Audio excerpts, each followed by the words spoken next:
What did it give you, the NLP training? What did it change? Confidence, belief, Yeah. releasing a lifetime. If we've all got mobile phones. Yeah. Every year, software release comes out, and we upgrade our software so that it runs better. But with our mindset, nobody teaches us how to think and how to upgrade our operating system. Yeah. And we have a lifetime of stuff, baggage, negative emotions that layer. So we've all experienced going on holiday, having a good time, and that good feeling getting locked in. So that when we come back, we can hear some music, smell a certain smell, and it takes us right back to that great experience. Yeah, and we feel that. Equally, somebody can ring us up and we're like instant feel of dread in the pit of our stomach. Mr. Jamie Stewart, he's the CEO and founder of Circle Networks. Circle Networks is a community that helps business owners scale, and we'll get into how they do that in a little bit. It took me on this journey where I learned how to network, and I got very clear on, you don't need to sit my training, right? Get clear on where you're going. What's your vision for your business? Work out what your ideal client is, the favorite kind of client that gives you joy, that you love to work with. Yeah. Find out the people who deal with those kind of clients, make them your best friends in business.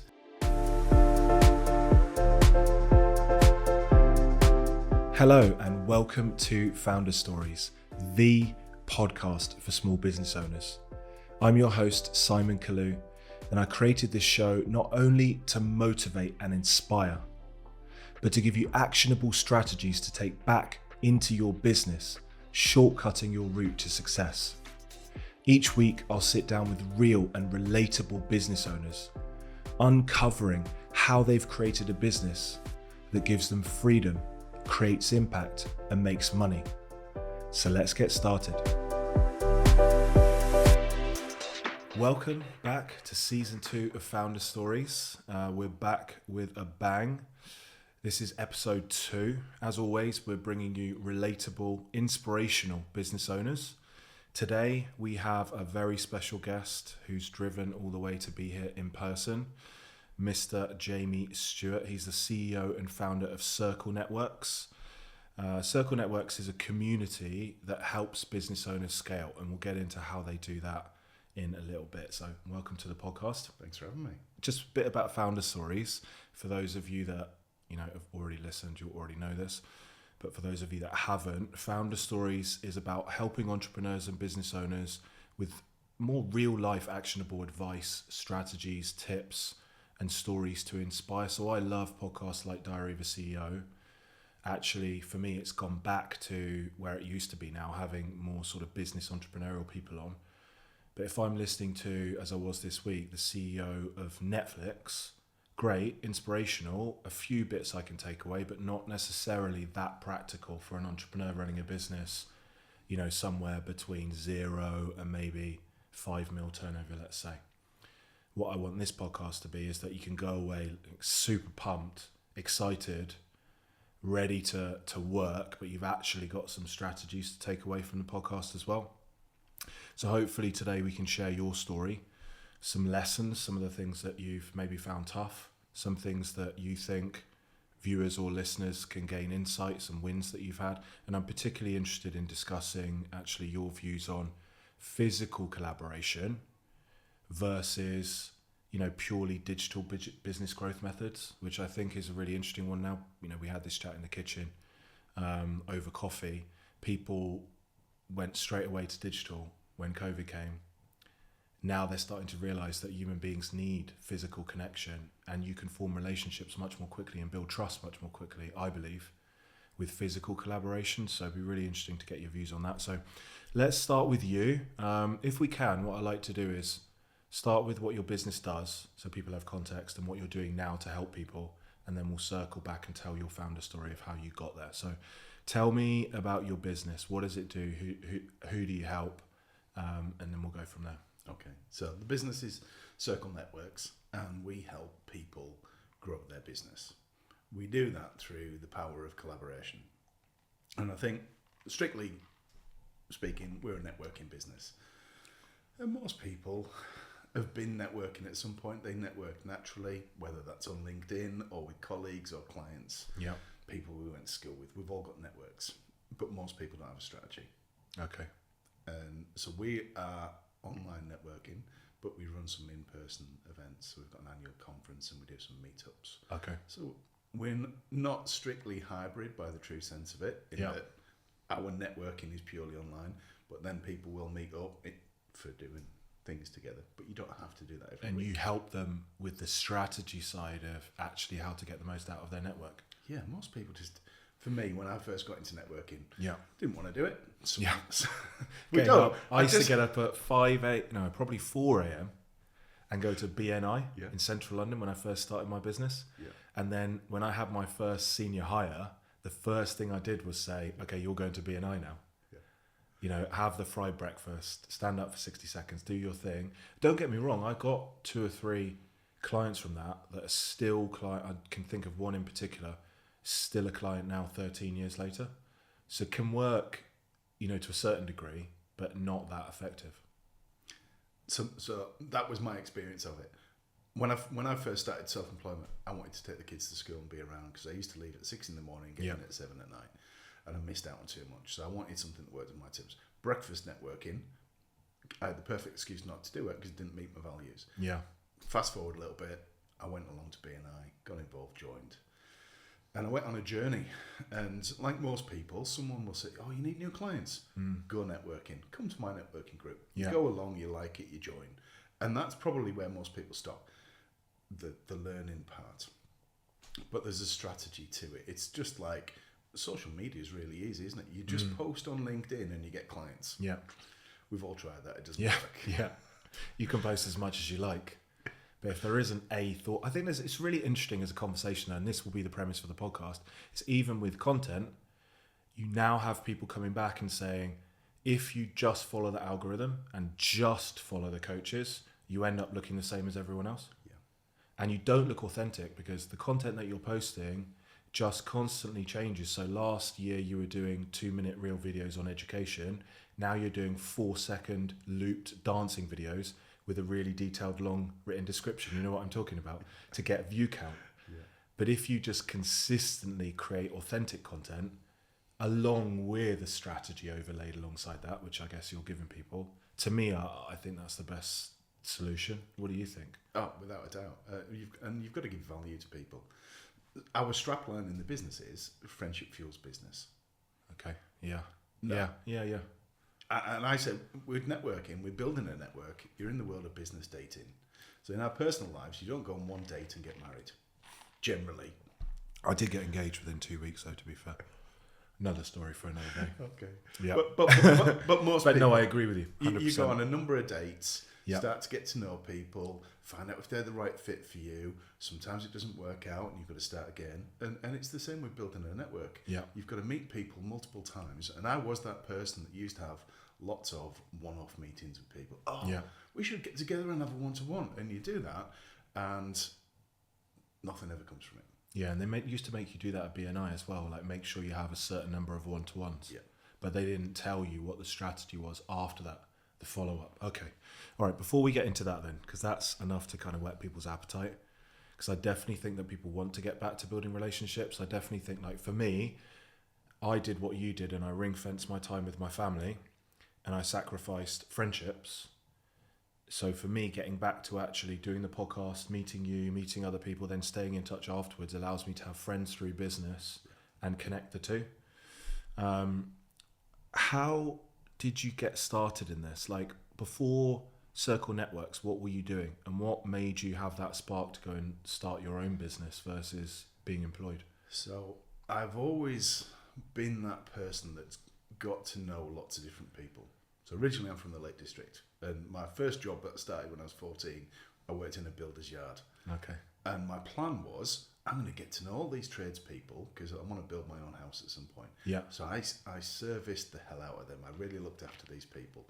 I went through uni, I came back, and then one thing led to another. I moved from Cheshire, moved from the Lakes down to Cheshire, left my whole network behind and had to start from scratch. Why did you do that? I fell in love. Okay, yeah, standard. Yeah. Yeah. And I've changed jobs and changed industries, and I've always got to know people within the business. And my first full-time job after uni was a manufacturing company. We made seals and gaskets. Yeah. Not particularly exciting, but used in heavy engineering technical areas. One of the products, we had this one press, and it had that much business that the lead time was 52 weeks. So you could have it, we're recording this in August, Yeah. so you could have it August next year. Wow. Can you imagine you got a breakdown on a machine, Yeah. and you need a seal? So I knew the guys on the shop floor. I'd go down and say, right, come on, can you fit this in? So I could make stuff happen. I've always been like that, got to know the right people. Yeah. A lot of people work in silos. This is all I need to know. The people that I sit next to in corporate life, and I've always got to know other people. It took me until I was in my 40s to realise that actually I could start a business where I connect people Yeah. as part of a membership. And I've always wanted to have a subscription business. Yeah. So that, and ours is designed to be easy to get into, relatively low cost. Yeah. And it's easy to get out of as well. There's no tie-in. But so my journey has always been, I've always been very good at connecting people. There's never been a benefit to me. If I introduce you to somebody and you two do business, Yeah. doesn't benefit me. Well, it's just planting seeds, isn't it? If you do it with a genuine intention of helping people, and you have a belief that you're not asking the universe to give you something back, but what goes around comes around, doesn't it? So if you plant enough seeds, eventually the trees start growing and things start coming back your way, because pay it forward is, I think, is that the right phrase? Yeah. You keep paying it forward and it starts coming back, and all these random referrals and good things start happening to you. So you're working in this manufacturing business. What year is this when you start Circle Networks? So I worked in manufacturing. I left that. I went into telecoms. I left that. I went in, joined an acquiring company. They bought a network marketing business. And what role are you in at these businesses? So I started off as pricing, technical support, project manager, associate director, MD of a 15,000 strong multi-level marketing business. Wow. Then I left that and started a social media business. Which just that alone is a good example for people, that you can go into a business working for other people, and if you just work your way around, because you were quite junior when you started, I'd imagine, they could see your skill set was connecting people, which is like network marketing, ultimately, the definition of. And you've worked your way right up to being number one in a business with a headcount of 15,000. I was really fortunate. So I joined the acquiring company. Okay. And they didn't know what they were going to buy. They just wanted to train someone up to be a future MD. Yeah.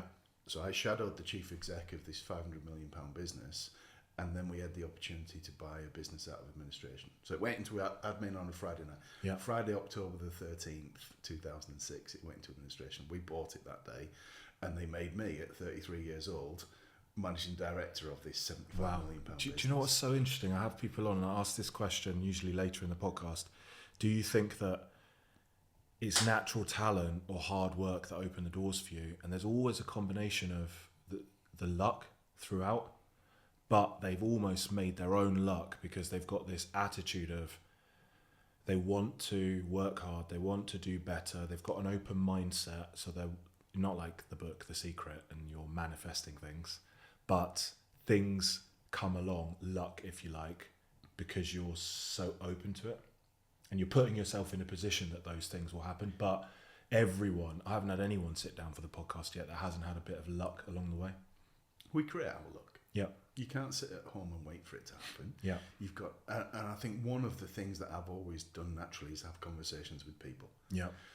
Right now, I think we live in a world where people believe that there's some kind of secret where you can create a lead magnet or a system or a bit of software, and you plug it in, and all of a sudden, clients appear. Yeah. That's the dream, isn't it? Yeah. We all want that. Unfortunately, I've yet to meet those people.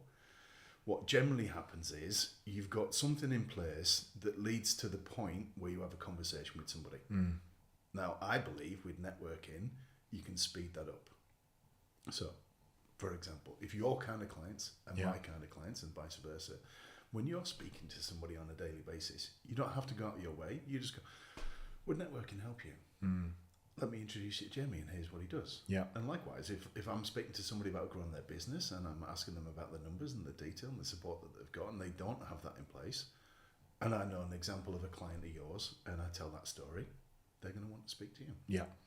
But Yeah, it comes back to, I totally agree. And I think in your example, there are some people that have set up a lead magnet and just been really lucky and started an ad and set it up and it works amazingly well. But they didn't sit there and work that out themselves. They built up a network of highly skilled individuals around them who told them how to do each element. Or did it for them. And when it stopped working, they had a network to go to say it's not working anymore. So they may not be where you're selling maybe a really low ticket retail item online e-commerce, like an ebook for $49 or whatever. Let's say they're American, because most of the people that succeed at this seem to be American. They've built a network for a different reason, to help them achieve success in that element. So everyone needs a network, whether you're using that network to directly generate leads or you're using that network to help you grow your business in some other aspect, right? So if I go back to the start, you said please. We help people to scale their business. So I see people start networking because they're looking for clients. Yeah. Then what happens? They get busy. So they slow down on the networking path. Yeah. Because, I've got all these clients, I've got all these meetings, it's a bit overwhelming. And then they service the clients. Clients don't last forever, generally. Yeah. So then they go quiet again and they're on this roller coaster. Feast famine. Yeah. I help people, so go networking, make it part of your routine. There's certain things that you will do every single day that are non-negotiable. Yeah. To me, speaking to people is that.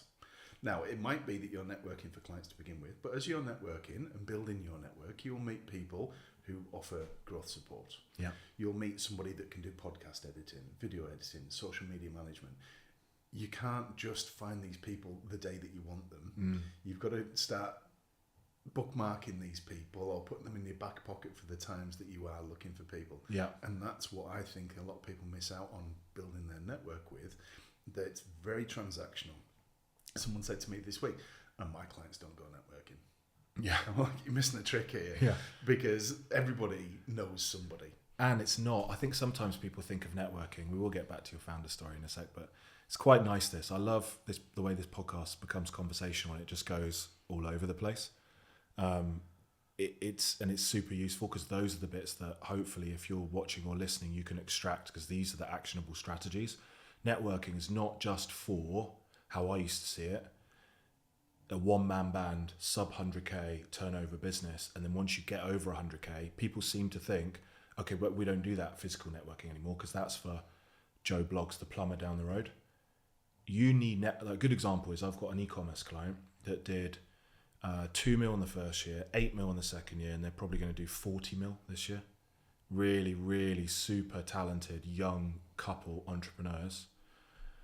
I love that kind of growth, right? Yeah. But they got from 8 to 40 by joining a network specifically for their industry, which already has all of these individuals in it. They go networking, they work together and they collaborate.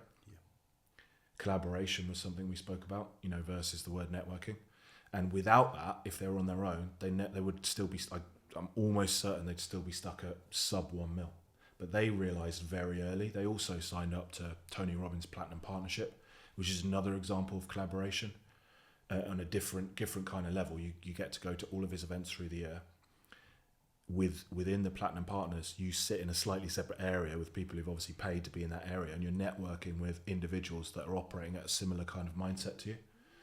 So anyway, my point is, don't think if you're listening to this and you're doing more than a certain amount of turnover that this episode is not relevant for you, because the most successful business owners are constantly networking, aren't they? Even the billionaires are constantly networking. So I'll give you an example as well. I was fortunate enough to land this MD's position. It was for a company that was 80 odd years old. So there was a lot of history with it. We had 15,000 reps, operated in 4 countries. And as part of it, I had the opportunity to be on the board of the Direct Selling Association. My view was, why would I want to go and sit in a room with my competition? So I didn't go for 2 years. And then eventually we relocated the business and I ran out of excuses not to go. And I went along. It turns out they're not my competition. They're people who are in a similar industry with completely different clients. Yep. And I'd missed out on a lot of conversations. So being in that room networking with those people. So I then became good friends with the managing directors, CEOs of all the other UK-based businesses. So I could ring them up and ask them what was going on. And a bit of advice that I got. Most people will tell you what they did yesterday. Okay. Some people will tell you what they're doing today. Yeah. But most keep tomorrow secret. Okay. Yeah. Because it's generally, with all that stuff, it's in the public domain, isn't it? Yeah. But I'm not going to tell you what I'm launching tomorrow. You can find out tomorrow once I've launched it. Yeah. But most people, and I find we had a guy who taught business from a college come along to one of our networking events, and he said, "This has blown my mind. Everyone's so helpful and wants to help each other. We teach people that everybody treats everybody like competition." Yeah. And in the corporate world, that happens. Yeah. In the entrepreneurial world, I think people are very supportive and want to see each other do well. That's right. And it's a completely different mindset. And the amount of suppliers to the market, for example, I think good accountants in the UK, I can count them on two hands. I know them all, the ones that actually do a good job and offer value versus just filing accounts. And there's, I think, 5 million businesses in the UK. Yeah. So let's say there's 10 amazing accountants in the UK and 5 million businesses. Yeah. Okay. So you're back, you're still working. What year did you start Circle Networks?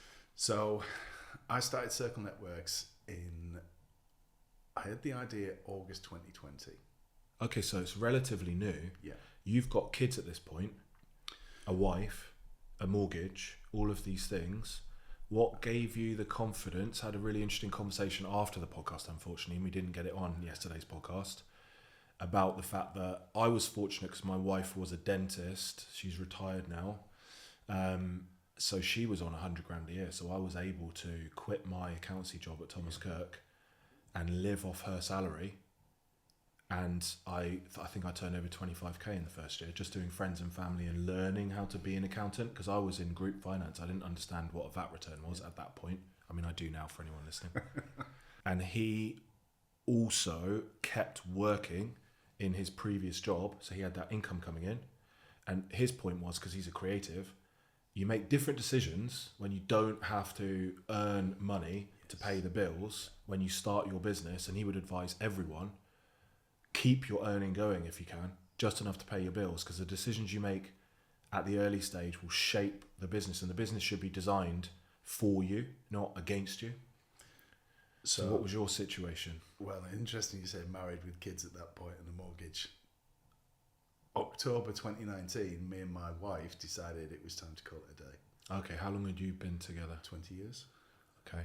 And I think Big in move. hindsight, going from a great corporate career and salary and all the perks that go with it to starting my own business was the deciding factor. And along that journey, 'cause it didn't happen overnight, but why can't you just have a normal job? Yeah. I didn't want to be, I've never been a 9-to-5 person. Whatever I do, I always seem to progress up the ranks. So fast forward, October 2019, I left the family home in place for my now ex-wife and kids and moved out and started from scratch, literally from scratch. I was sleeping, so no furniture in this rented house that I got, started rebuilding my life from scratch. Then lockdown hit. Yeah. At that point, I was coaching on networking. So I coached So you'd quit your job? Oh, so I left corporate life in 2013. Okay. Started a social media business, which became a video marketing agency. Okay, yep. We were very good at testimonial videos. Yep. Because I like to chat. Yeah. I like to chat. I'd have a cameraman who would film and someone would do the editing. And my job was just to chat with somebody's client, get a testimonial from them. Yeah. We would then produce that. And that's really what networking helped me to develop that business and scale it. Yeah. Now, the good part of that was everybody could watch our videos. So every time we did a video, I posted it. Yeah. And people would say, "Oh, I've watched all your videos. Can I have one just like that?" Yeah. And when we went and interviewed a business owner about the service that they'd had from somebody else, they'd go, "This is really good. Can you do this for us?" So every client generated a new client. Yeah. And it became self-fulfilling. The downside of that was I sat some training, and took me on this journey where I learned how to network. And I got very clear on, you don't need to sit my training. right? Get clear on where you're going. Yeah. What's your vision for your business? Work out what your ideal client is, the favorite kind of client that gives you joy, that you love to work with. Yeah. Find out the people who deal with those kind of clients. Make them your best friends in business. Yeah. Help them and they will help you. Yeah.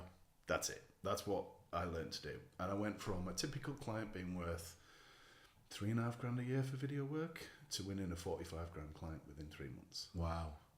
And Wow. that's where I realised that networking could change everything for me. Yeah. So that was the light bulb moment. Yeah. Then, And what year was that? as we're talking about 2016 then, and then I'd sat this training, we ended up filming at the conference for this company, and the guy that trained me said, I think you'd be quite good at teaching this. And the video work was taking me all over the country, which was the opposite of what I'm wanting from a business. Yeah. And I thought, this is great, I've got an office, people can come to me, I love it. Yeah. So I signed up, did the training course, got involved in that and started to grow that. Moved forward a few years.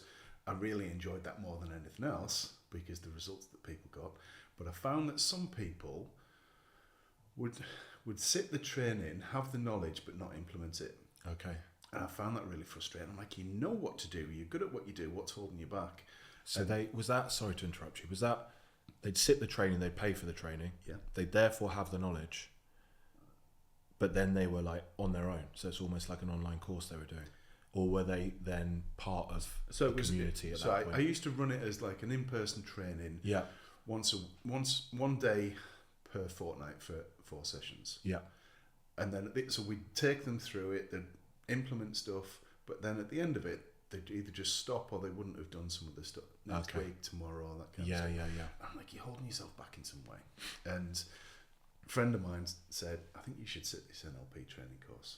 And I was like, I read a book on NLP when I was in my 20s. I don't need to sit a course on it. Anyway, I did it, loved it. Did my master practitioner in NLP.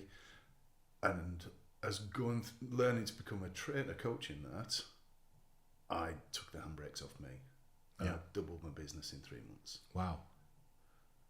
I didn't realise that I was holding me back. That's really interesting. And NLP is a lot of what, say, Tony Robbins does with all of the stuff that he does. Most people look at it and see it as, I don't know, something that's not for them. I haven't done any formal NLP training. After that comment, I will. What did it give you, the NLP training? What did it change? Confidence, belief, releasing a lifetime. If we've all got mobile phones. Yeah. Every year, software release comes out, and we upgrade our software so that it runs better. Or every 2 weeks if you've got a Tesla, it seems like. Yeah. But with our mindset, nobody teaches us how to think and how to upgrade our operating system. Yeah. And we have a lifetime of stuff, baggage, negative emotions that layer. So we've all experienced going on holiday, having a good time, and that good feeling getting locked in. So that when we come back, we can hear some music, smell a certain smell. It takes us right back to that great experience. Yeah, and we feel that. Equally, somebody can ring us up and we're like instant feel of dread in the pit of our stomach. Yeah, true. Yeah. So there's a lot of negative stuff that goes on, and those negative emotions can hold us back. Limiting beliefs. I had a limiting money belief that I didn't realise. Okay. So I went to university in 1992. I was the last year that got a full grant at uni as they introduced student loans. Okay. Yeah. So the day I arrived at uni, there was a bank on site, Salford University, and I went and opened up a bank account. They gave me a credit card, an overdraft, I remember that. and then I took out a student loan as well. Yeah. Now, this is back in 92 where consumer credit wasn't mainstream, and I was just given all this stuff. And I remember saying, it's okay, I'm going to be in debt for the rest of my life when I get a mortgage. That went in. Yeah. So no matter how much I earned in my career, I always got into debt. Had to earn more, pay it off. And I changed that mindset. The self-talk that we have that we don't even realise, that we might not even be saying anymore, impacts us. And you've probably heard, like me, that our childhood has a massive impact on our 100%. I was reading The Silent Patient, which is a fiction book, but it's about psychotherapy. And it had an interesting paragraph in there that basically said, look, everything that you do as an adult almost is in you subconsciously from things you've learned and observed as a child that you may not even be aware of. Like, I can't really remember anything from pre 12 years old for whatever reason. So I have no idea what happened before that.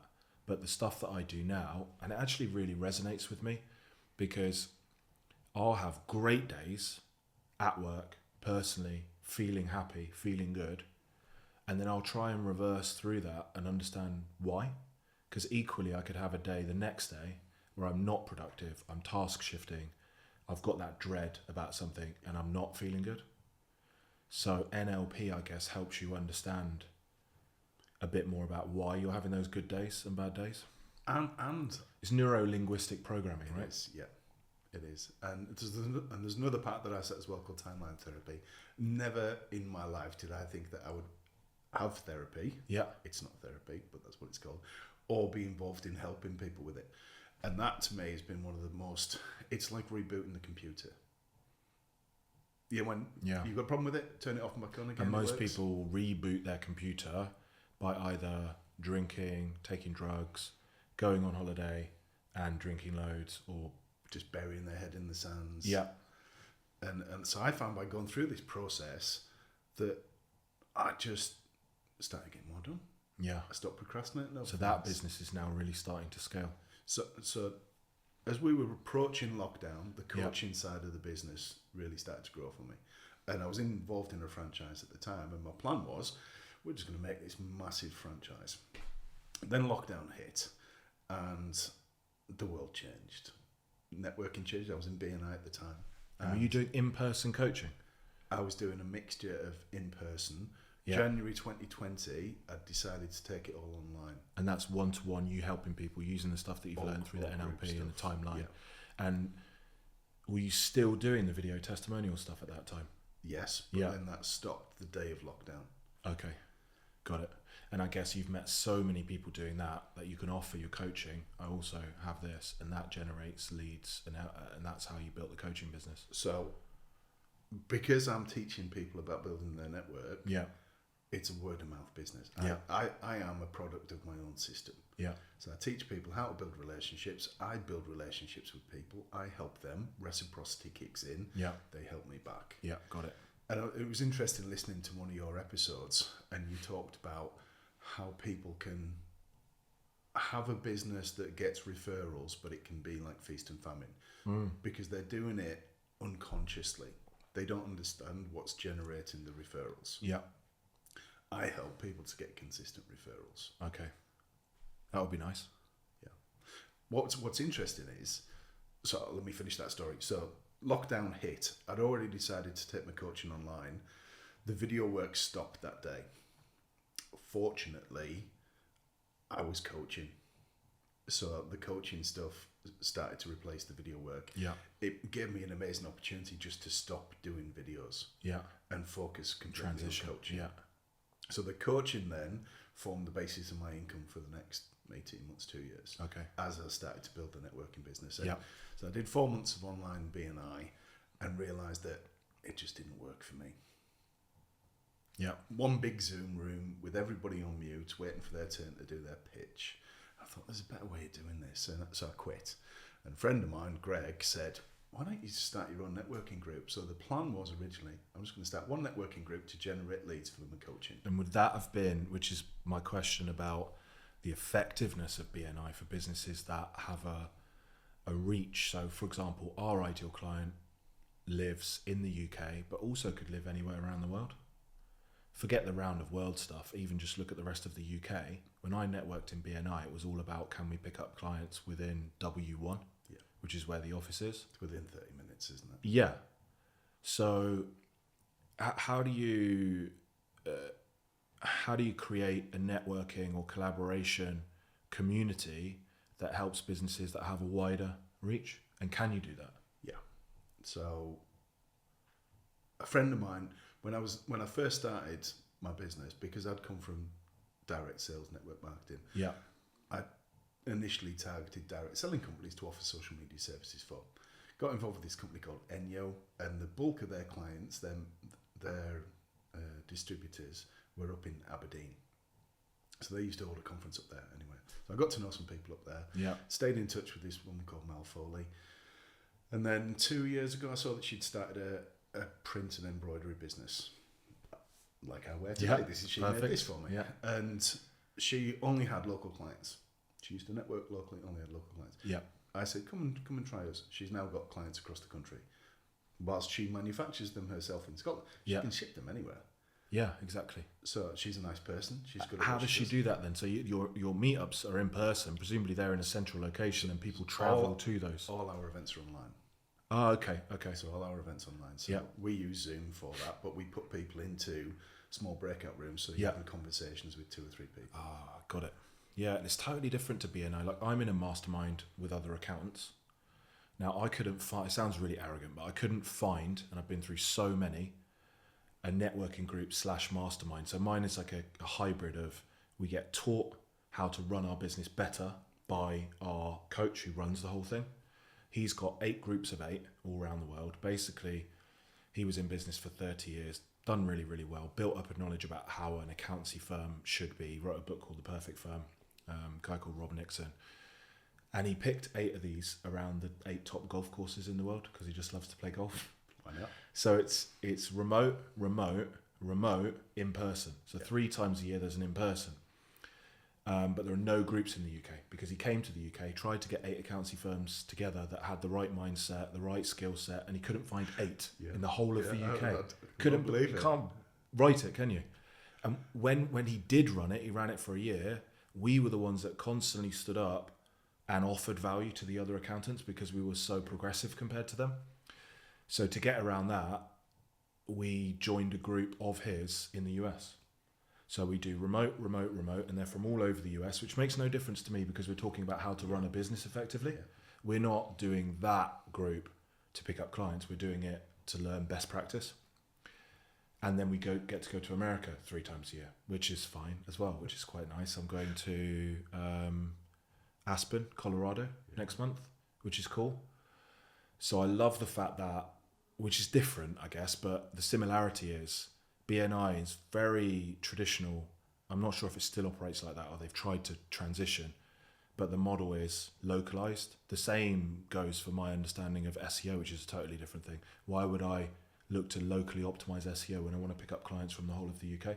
So if you can do online, so do you have any physical element of people getting together? So we organise social events. Okay, yeah, because and you and I would want to see people, don't they? Yeah, and relationship building is formed over food and drink normally. Yeah. So we were just talking about the restaurant chain Mowgli. Yeah. I'm a huge fan of that. So I will organise events around food generally. Yeah. Okay. Cool. In the town that I live in, there's some great restaurants, or it'll be somewhere else around that. So we do pop-up events, if you like, that are just social. Yeah, I think that's amazing. And that's what we do when we go to America. So the first night is just a big dinner with everyone around, and we share the cost. Yeah.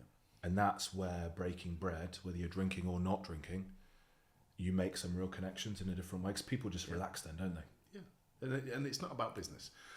You lead me onto a good point there. So we do that, and then we've got an annual in-person conference that we run in Birmingham. Okay. So that's each September. In Birmingham? Yeah. Perfect. Yeah. You should come. Yeah, no, I will, for sure. And what's different with that is, you talked about the Diary of a CEO going back to its roots. Yeah. So we don't have any celebrity speakers. They are people who are a few years ahead of the audience. Okay, yeah. There's no pitching from the stage. So I've paid for multiple events in the past. Yeah, tell me about it. You go, and then there's a speaker on stage. They're either selling their latest book on a tour, and they're not really sharing much value. You get more from reading the book. Yeah. Or they're selling their latest program. They go, so you can do this, this, and this. Scan this QR code, and you can buy this thing today. Or run to the back of the room because there's only 20 spots, and then they're gone. So that's the whole event. We don't have any of that. All the speakers are in the room for the day, so you'll be sat with some of the speakers. That's cool. And then there's no pitching. So I've tried to make it completely different. Yeah. There's only one type of ticket. And we have round tables just like this. Oh, I love that. So you're not there crammed in. You don't feel like you're an inferior human being because you're not sat in the VIP section. I've been there. I went last minute. I booked for this event. I've never been before. I don't know those people. I'm going to buy the cheap one. Yeah. I felt like a second class citizen. You do. Have you ever been to Tony Robbins' event? No. Like, I love Tony. He changed my life. But if you book a normal ticket for a Tony Robbins event, here's what happens. You go to the event 3 hours before. You sit on the floor outside the auditorium. They have one in the NEC. I'm no joke. And then when they open the doors, you run. Because there's like 80% of the seats are normal. So you want to be close to the front because it's such a massive... Yeah. And then you've got, I think, silver, gold, platinum, and then diamond. Yes. What we all want the best one, don't we? Yeah. So we don't have any of that. And I don't like that. Yeah. I love your idea about inclusivity. And if you can make the economics work, Yeah. everyone pays one flat and everyone feels part of the same community. Yeah. And then as part of that, I include my sales and networking training in the ticket price because I want people to upgrade their skills, Yeah. make their money back before they even attend, Yeah. and then come learn from people on the day. And then they're relaxed then, aren't they? Yeah. That's what we try and do with clients. Similar thing is in the first 90 days, we'll look for ways that we can get them a return as a minimum equal to the fees that they pay us for the first 12 months. Because then you know it's a big deal switching accountants, for example, or it's a big deal coming to your event. If they've already had a return of their first 12-month fees, they're like, okay, I trust these guys now. Now I can relax. I'm listening to what they're saying. Let's implement. Let's make changes. And I had a guy, he's recently gone from employed to self-employed, creative agency designer. Came and sat my training course. So it runs over 6 weeks. So he did week 1 Monday last week. On Tuesday, and I give people actions to take away and do. Tuesday, he signed a client that covered all his bills for August. Yeah. And he was like, that's just took the pressure off me. Yeah, and for you it's amazing because you get the reward and the fulfillment of helping him. You'll get a quick testimonial, brilliant, probably generates another client. Yeah. And if you can create a business that genuinely helps people, it's always going to be so much easier to get clients in the first place, retain clients because he'll want to buy more from you. Yeah. And then he'll become, I spoke about this yesterday, you want to deliver massive value to clients, create raving fans. And then if you do that consistently, even without a referral strategy, you'll get consistent referrals. But if you layer obviously one of your referral strategies over the top, you'll get even more. Did you have, when you started Circle Networks, did you seek out a mentor yourself? Or I know you mentioned that you went back to the group that you didn't want to go to and you have access now to other people running similar businesses. Is that how you kind of get help? Or did you have a one-to-one mentor? What did that look like? So with this business now, the one person that's there's 2 people have had a big impact on me, and they're both authors. So one is a guy called Bob Berg, who wrote a book called The Go-Giver. I'm going to write that down. Yeah. And that's formed the underlying philosophy of Circle Networks, and it's all about paying it forward. Yeah. Become a go-giver, help other people, and it will reciprocate. Now, I've been lucky enough that I've had referrals to Bob, spoke to him, and had a few conversations with him. And I was starry-eyed when I met him. Was it random that you found his book, read it, and just aligned with it, or did someone recommend it to you? I think someone recommended to me, and we're going back about 15 years now. Okay. That someone... It was quite new at the time, I guess. Yeah. And the other book that's had a significant impact was Go for No. Go for No. Written by Andrea Waltz and Richard Fenton, their husband and wife. Okay. As part of my previous job, we used to book speakers. We used to run big 5,000 person conferences. Yeah. So I was the first person that brought Andrea and Richard across to speak in the UK about 2010, 2011, and then introduced them. I was in a job at this point, but this was me. I would introduce them to my competitors in the direct selling industry, and they got other bookings of speakers. So that they, even now, Andrea just spoke for me at one of our online events, and she said, you've had a massive impact on our speaking career. And there's no benefit to me for doing that. It's just nice to help other people. So Go for No is all about embracing rejection. Okay. You've got to be comfortable, as a business owner, Yeah. you've got to be comfortable with people saying no. Yeah. Those 2 books were the biggest things. So I think in one of your podcasts, you say you will naturally find a book to learn how to do something. Yeah, try to. I used to be audio for a while, and Yeah. then I realised the thing I struggled with reading was I just needed glasses. Okay. Yeah. I was in denial for a long time, and I felt like I could read, but I'd lose my focus before I got to the end of the page. Yeah. It was marginally out of focus. Okay. So I've gone back massively into reading physical Yeah, I love books. reading physical books now and just marking them up and things. I feel like now I've got all the strategies I need personally, so I'm implementing, so I'll go through phases. Now I'm reading fiction because I've found, only recently when I went to Ibiza, I took this Silent Patient book as it was recommended by someone I follow on Instagram, and it switched off my brain from thinking about work, which for me at the moment is more important than having more strategies. It's implementing the strategies and then being able to switch off to come back again. And 4,000 Weeks, and what I've almost finished as well, which I'd highly recommend, which is about you've only got 4,000 weeks in your life.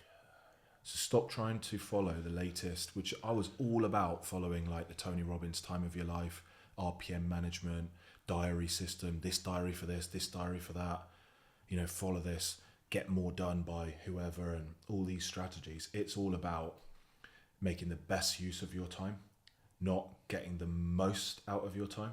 And where do you really want to be spending your time? So I've got 2 dogs, 2 working Cocker Spaniels.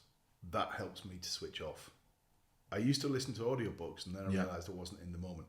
So now I go out and I just walk the dogs and I'm present with them. Yeah. That helps me switch off. Okay. Which is really important, right? As an entrepreneur to have that. Yeah.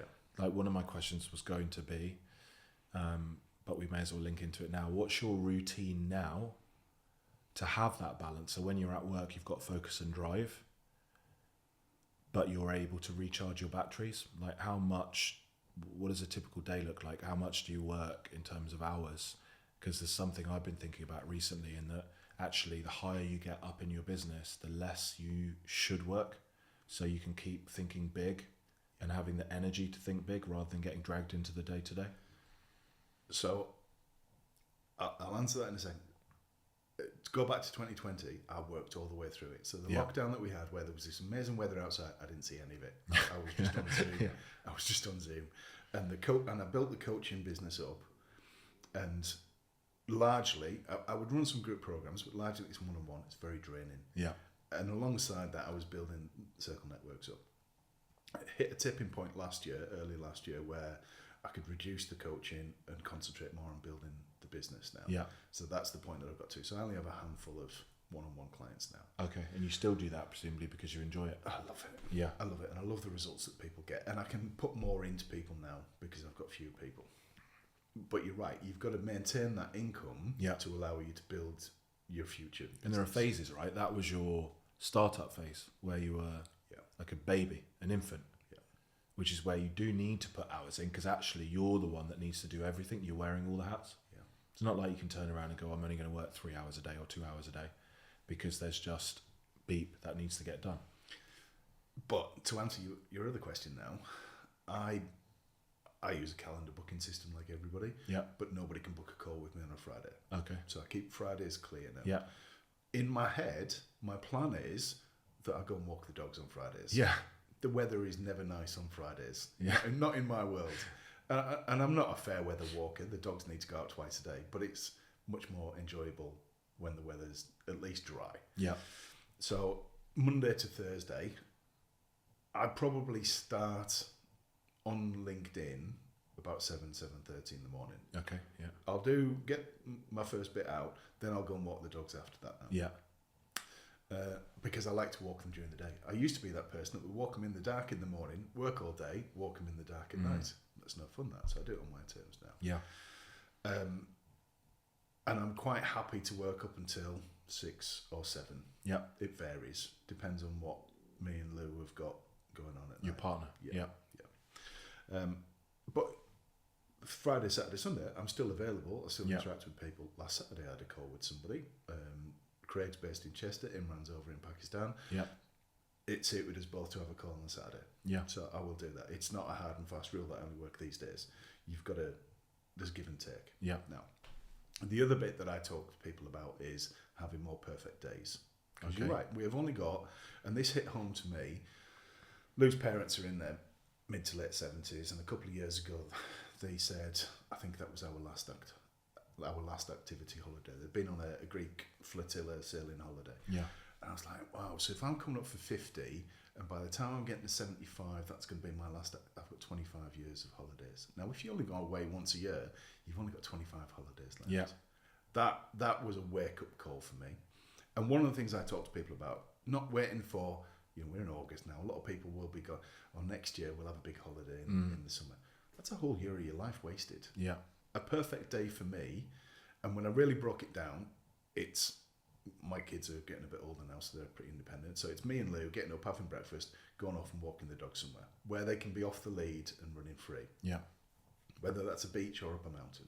But you live in a nice part of the world, right? You can get out and it's like nice England. Yeah. Countryside. Yeah. Generally, we've got an hour's drive to get to hills, though. Okay. We're in a flat part of the country in Yeah. Cheshire. So we'll find a pub along the way, whether that's for lunch or a drink, come back and have a barbecue. That is a perfect day for me. Yeah.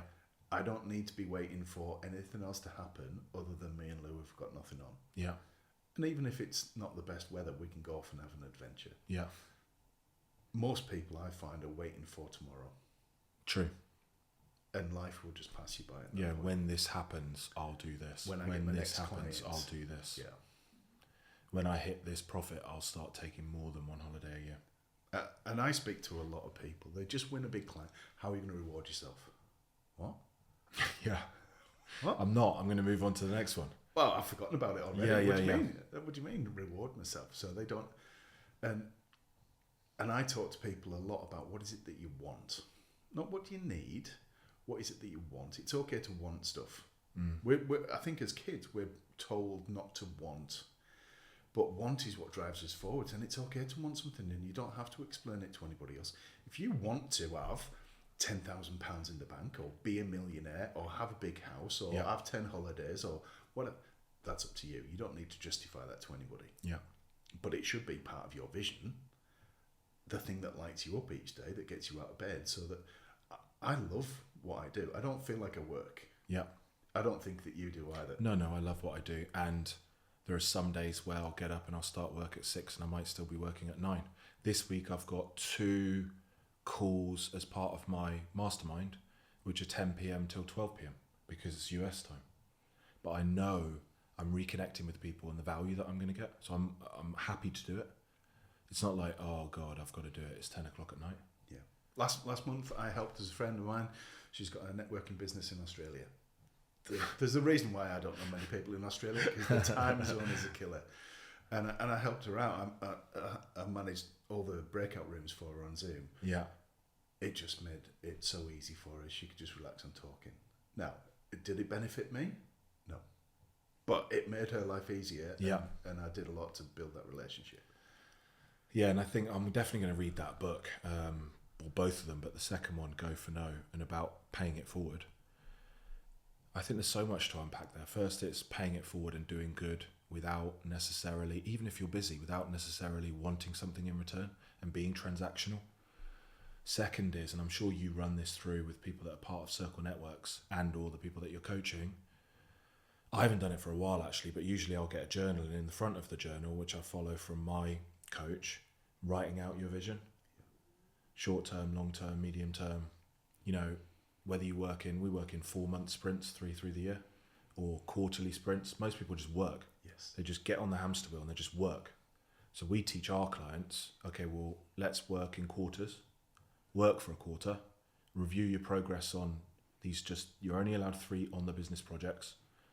So we kind of help people by minimizing their tax, looking at the financials, which is what all accountants do. But then if they need it, we give them a framework for strategic planning that just comes from the methodology of the Scaling Up book, if you've ever read that. But we extended it. That said, work in 3-month sprints. And I felt like you'd work for 2.5 months, you'd extend that to 3 months, you'd have no break, no review time, and you go straight into the next run. So now we do 3 months, 2 weeks review, 2 weeks off, where you deload, almost like bodybuilding. Go hard, review the progress, deload, reset projects for the next, they call it a tertial, and then go again. And then what I've tried to do with the kids is sit down with my wife, and almost plan out the holidays for the next 12 months to try and get 4 holidays in, plus one where we go away without the kids. And that can be a little bit, it's nice to do things that are off the cuff as well, but at least you've got something in where, like you said, do you reward yourself? You work hard for 3 months, you look at the results, you've already got the reward in, or at least you've blocked it out in your calendar. The time is the yeah, big thing. block the time out. And if you haven't hit the goals, don't reward yourself. Maybe you go to Tempe instead of Florida. Or maybe you don't, you stay at home.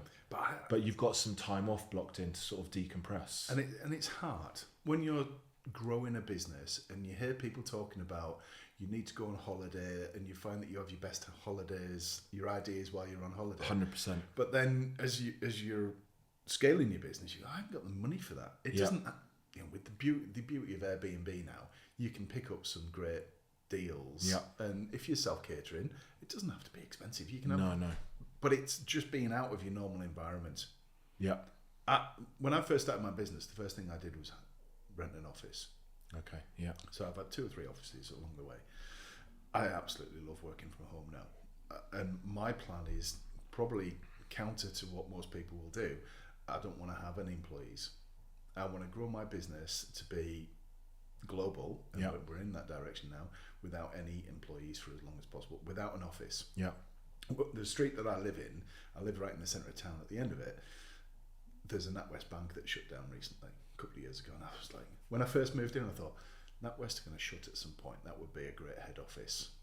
And then they shut, and it's too early for me. But it went up for 450,000. Yeah. And it's in the centre of town. Yeah. And it's got parking out the back for 30 cars. I was like, that'd be a great head office, training venue. Yeah. And I went, it probably needs the same amount of money spent on it again. I went through this whole thing. How can I get £1 million? And I thought, if I had £1 million in the bank, why would I bother putting it into a property? Yeah. That's then going to cost me money, that then I've got to make more money to keep feeding it.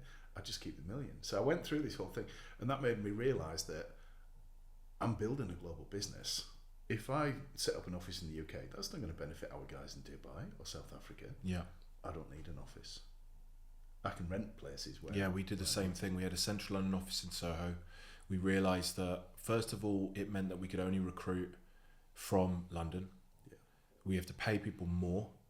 They're less loyal. They tend to be, because they're more ambitious. They've gone to London to be ambitious, to earn the most they can.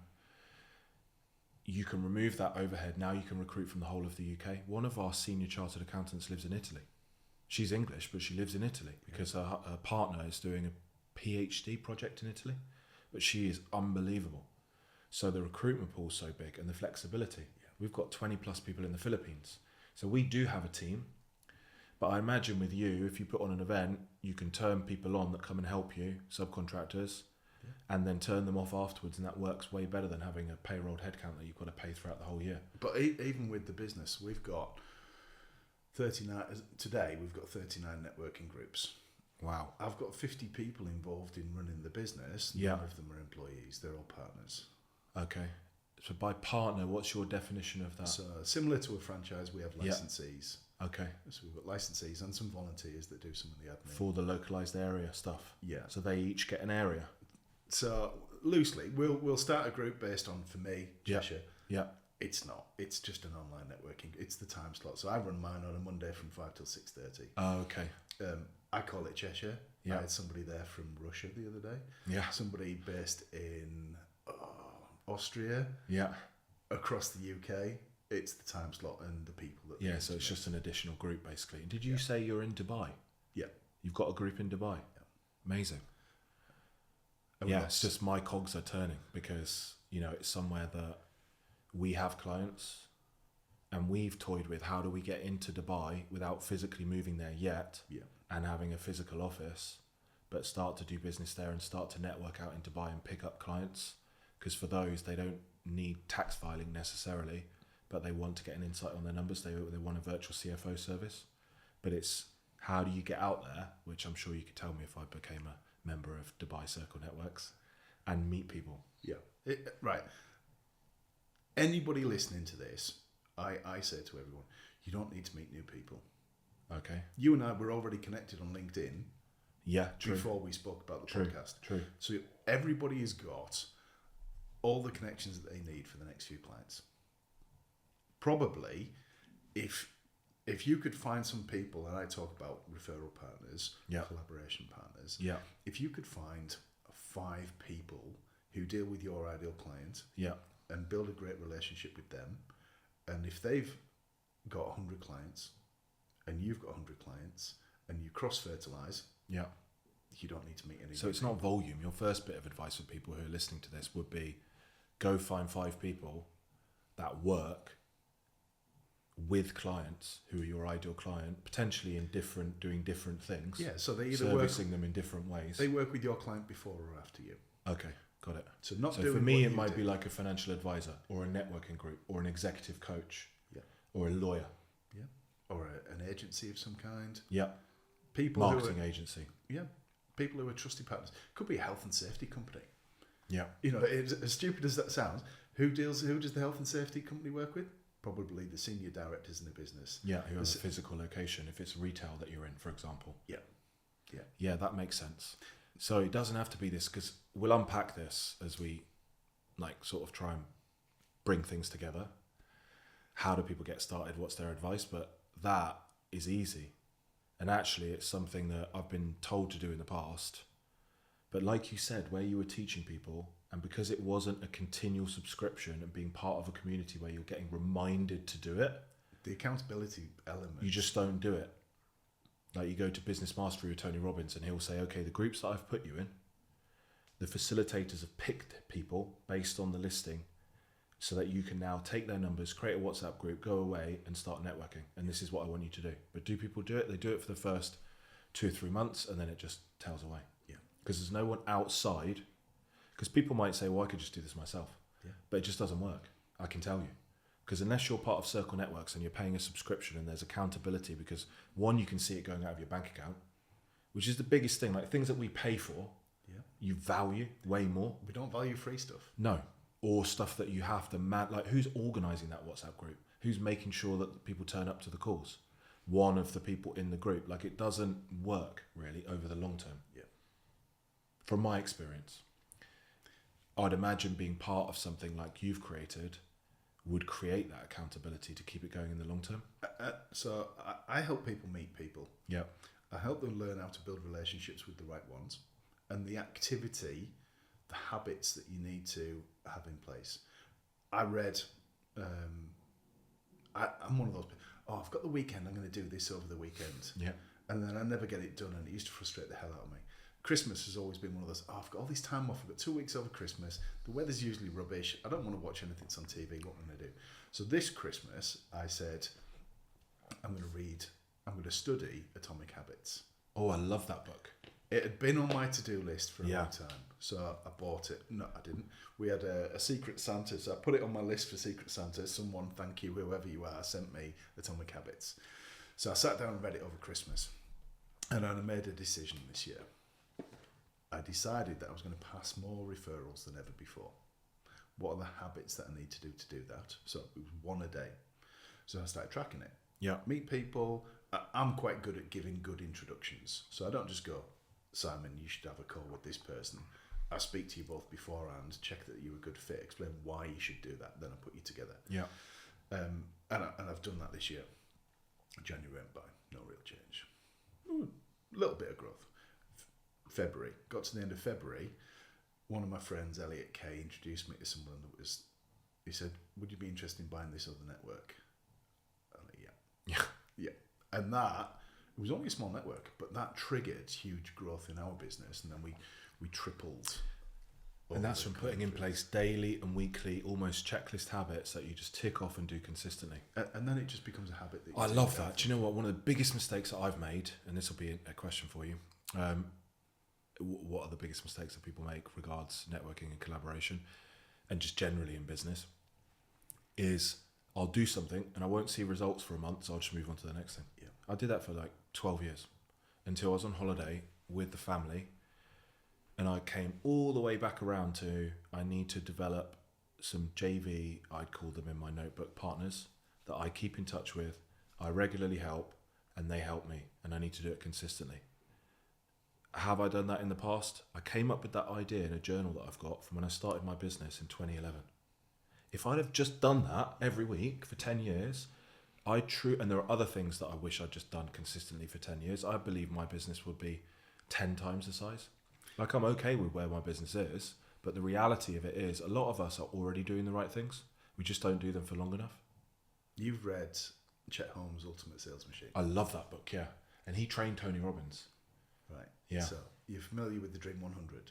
Yeah, love that book. Love that. Or love that concept, yeah. Is that in Ultimate Sales Machine? It's not a book on its own, is there? No, it's in Ultimate Sales Machine. Yeah, Dream 100. Love the concept. But I think people who are listening, watching, will have never heard of it. Okay, so I love it. And I read that book a long time ago, read it, had the audio book, picked out certain things, educational based marketing, and at any moment, one of the things that I remember from that, any moment, only 3% of people are interested in buying your thing. Yeah. So when you go to networking and you're trying to sell, so hi everybody, here's what I do, I sell this thing, only 3% of people, that's why people get disappointed with networking. Yeah. Everybody goes networking to sell, no one goes to buy. Yeah. So if you're going to sell and no one's there to buy, you're just going to be disappointed. If you go networking to meet people to build collaborations and joint ventures with, and then you follow up with the ones that you like afterwards and turn them into friends and help each other, that's how you scale your business. Yeah. Now, the Dream 100, I use it in two ways. So I encourage people to write a list out of 100 people that if you won one of them as a client, it would have a major impact on your business. Yeah. They're your dream clients, right? Dream clients. And you can find them, just use Sales Navigator on LinkedIn, put all the criteria in. I mean, even if you don't have Sales Navigator, you can just use a LinkedIn search, or you can just Google. Or ask other people. Who should I be working with? Because that is one thing I struggled with when I did that. Like, okay, fine. But there's 5 million businesses. How do I pick 100? I know that's what. And how do you know that they're the right personality fit for you as well? Because for me, it's personality more than anything of the right kind of people I work with. So you work on this list, and it's always a work in progress. You're not going to get to 100. Yeah. I mean, you could. There was someone that I spoke to the other day.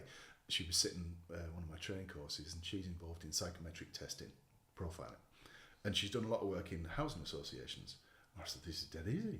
You just go and find the list of all the UK housing associations. It'll be ranked in order of size. That's your Dream 100. Now, you will probably want to speak to the existing housing associations that you've dealt with and ask them which of the CEOs which would be the right fit for you, because some won't be, but really easy for her to do her Dream 100. Yeah. So you write a list out of your Dream 100. When you're networking with people, can I share this list of people? You might not know them, but you might know one or two of them. Yeah. Would you just have a look at that? Yeah. And they go, oh yeah, I know this person. We're really good friends. We used to work together, blah, whatever. Yeah. And then they make that introduction for you. And you could look at, couldn't you, if you're second degree connections with any of them on LinkedIn. And if you are, ideally in person though, you could call up your first degree connection, who you should know ideally, and ask them. Do you know what I did? Funny story. I went with my wife because I was going to execute the Dream 100 strategy in terms of I found the 100. Now I'm going to send them something cool, which is part of it, every couple of weeks. So part of it, guys, is to get an envelope, like a jiffy bag or whatever it is, put something cool in it that's meaningful to them and memorable. Like, for example, I might put £10 in there and say, you know, this is really bad, but just comes into my head. You know, every minute that you work with your existing accountant, you're losing money. I've paid you some of that back. I'd love it if you came and just had a 5-minute chat with us so I can show you all the cool stuff we can do with your business. And so you send that to them, but put something random in it that's a weird shape. So when they look at the letter, it looks weird in the letterbox. Address it to them personally, all that stuff. And I went to this shop, you know those random shops that your kids love that just sell crap? Just plastic crap, things. plastic crap. I went in there and picked up all the stuff, brought it home, and just never followed through with it. You know, imagine how many clients I could have had off my Dream 100 list now if I'd have sent them something every month consistently for the last 10 years. So maybe you just need to find the person that could execute that for you. Yeah, because I'm not a follow-through. I'm an idea generator, and I don't want to do the work. Yeah. And now that would be easy, right? Yeah. I just need to find someone. I've got this idea. I need the person that can just do that for me. Yeah, so in that case, I'd need a physical person, like a personal assistant that lives near me that will work on an hourly basis. Yeah. And they go to the shop, and they I should have spoken to you 10 years ago. So that's the Dream 100 for ideal clients. Yeah. I also encourage people to write out another list of people they'd like to collaborate with. Okay. So I know that if I just got on Simon's podcast, Yeah. how many people listening to this Yeah. would love to be on this show? I feel very lucky. Would love to be on this show because by speaking to you, they get increased credibility. Your kind of clients are their kind of clients. Yeah. So write a list out of people you'd like to collaborate with. Now that might be partnering up to bring two services together to create something new and unique. Yeah. I heard Russell Brunson talk about this on his podcast. So ClickFunnels. Yeah. He wanted to partner with Tony Robbins. Didn't know how to, didn't have connections with it. I'm going to probably tell this story wrong, but it's along the lines I of... heard this story from Russell Brunson in person at Business Mastery as well. Right. But I only loosely remember it as well. So, but yeah, please, it's a good story. So Tony and Dean Grazioso were launching a new business, and let's say it was called Mastermind. Yeah, it was called Mastermind, actually. Teaching people how to take the knowledge that they've got and convert. And I bought it, even though I'm Tony's business partner. I get nothing for free. And it was good. Right. And it teaches people how to take their knowledge and turn it into an online course that they can then sell. So Russell wanted to partner with those guys. Yeah. Didn't have the relationship with them. Ended up speaking to Dean Grazioso, and they said, why don't you buy the domain name? I can't buy it. Someone else has already got it. Why don't you offer them? I've tried to get in touch, no luck. So most people would stop at that point. Russell then goes away, has a look at this website, mastermind.com or whatever it was, scrolling through it. Didn't just look at the first page, scrolls through. On the About Us page, there's the two guys who founded this business. There's a picture of them holding up and celebrating being part of the 2 Comma Club. That is at a Russell Brunson event in ClickFunnels. So he rings these guys up because they're his clients. Yeah. Long story short, he buys the website and gifts it to Dean and Tony. They said, thank you very much. We just can't accept that. Would you be a business partner with us? Yeah. That's how you make things happen. Yeah. So it's not just a case of, like The Secret. You write a list out of these people and magical things happen. You write this list out and then you get to work on it. And I say to people, apply the 80-20 rule. 80% of your time and effort on business development on your normal stuff. Yeah. 20% on your Dream 100. Okay. That's cool.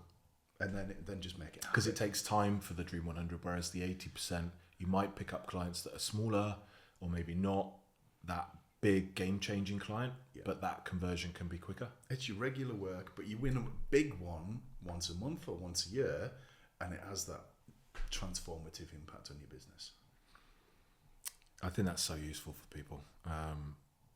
And in that part of the conversation, I'm just looking at my questions that I would normally ask. We've already answered most of them. What are the biggest mistakes that you think people make? The 3 maybe biggest mistakes that people make around collaboration, connection, just generally in growing their business that you've learnt from? They don't follow up. Yeah, okay, yeah, definitely. I'm guilty of that, 100%. They don't follow up. They'll meet somebody that could be a dream client or collaborate, or they can help in some way. Yeah. And they don't connect with them on LinkedIn. They don't ring them. They might have one meeting. We're in the world of business dating. You've got to have multiple meetings with people. So in the corporate world, what do? We will never have a meeting without an agenda. Yeah.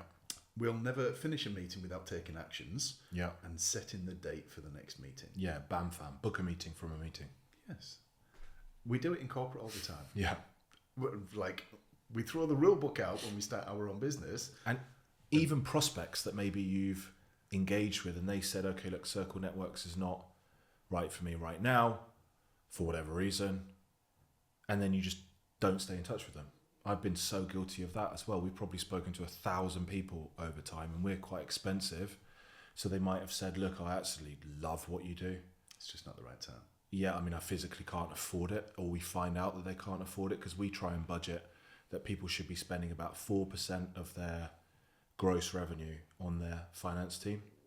So that's where we roughly base our fees and give them what they need and what we can do for that fee. But in their mind, they might not be ready to spend 4% because it is quite a lot if they're making quite a lot of money. Everyone's doing the maths in their head right now. Yeah, this is how much growth factor costs. Beware. But we do track our ROI and refund the difference to our clients if we don't generate them what we've charged them. Anyway, I never followed up. So I've got these 1,000 people I've sent a proposal to. They've said not right now. And instead of putting them on an email list and just sending them value every week and then inviting them maybe to a quarterly face-to-face physical collaboration event, I just did nothing. You're not alone. You're not alone. But you still built a big business. It's Yeah, God knows how. but because your business is doing well, you don't have the necessity to do that. Yeah, okay.